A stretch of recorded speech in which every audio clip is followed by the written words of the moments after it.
आप सभी का स्वागत है मेरे चैनल में। तो इस वीडियो में हम देखेंगे कि मृत्युंजय मंत्र क्या है और इस मंत्र की रचना कैसे हुई थी।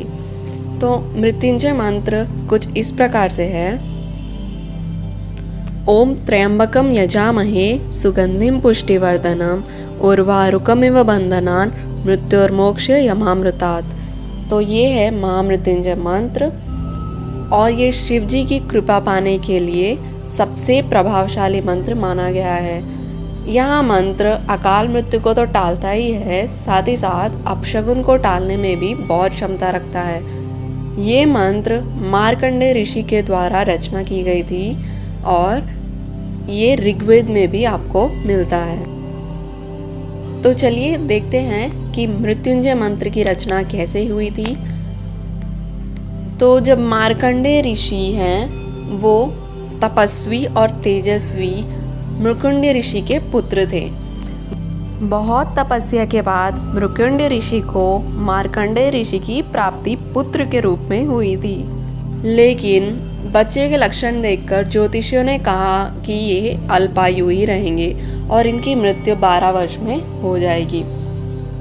जब मार्कंडेय ऋषि का शिष्यकाल बीत गया था और वे समझने व बोलने लायक हो गए थे तो उन्हें उनकी अल्पायु की बात बता दी गई थी। साथ ही शिव जी की पूजा का बीज मंत्र देते हुए उन्हें कहा कि शिव ही तुम्हें मृत्यु के भय से मुक्त कर सकते हैं। तो वे बालक मार्कंडेय जी ने शिव जी के मंदिर में बैठकर शिव साधना करना शुरू कर दिया था।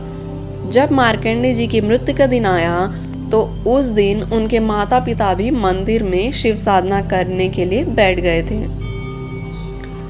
जब मार्कंडेय ऋषि की मृत्यु की घड़ी आई तो यमराज के दूत उन्हें लेने आए, लेकिन मंत्र के प्रभाव के कारण वे मार्कंडेय ऋषि के पास भी नहीं जा पाए और मंदिर के बाहर से ही लौट गए।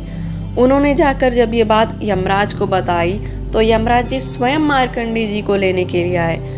यमराज जी की रक्तिम आंखें, भयानक रूप, भैंस की सवारी और हाथ में पाश देकर बालक मार्कंडेय डर गए और उन्होंने रोते हुए शिवलिंग का आलिंगन कर लिया।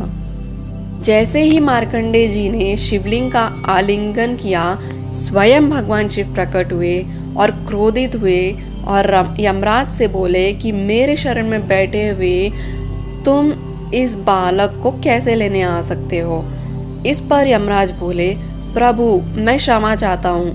विधाता ने कर्मों के आधार पर मृत्यु दंड देने का कार्य मुझे सौंपा है, मैं तो सब अपना दायित्व निभाना चाहता हूँ।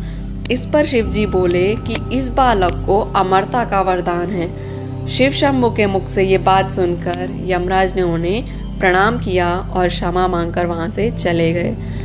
ये कहानी मार्कंडेय पुराण में भी वर्णित है। तो देखा आपने कैसे मृत्युंजय मंत्र की साधना करके एक छोटे से बालक ने जो एक बहुत ही बड़े ऋषि बने, उन्होंने अपनी अल्पायु को टाल दिया था। तो ये होती है मंत्र की शक्ति।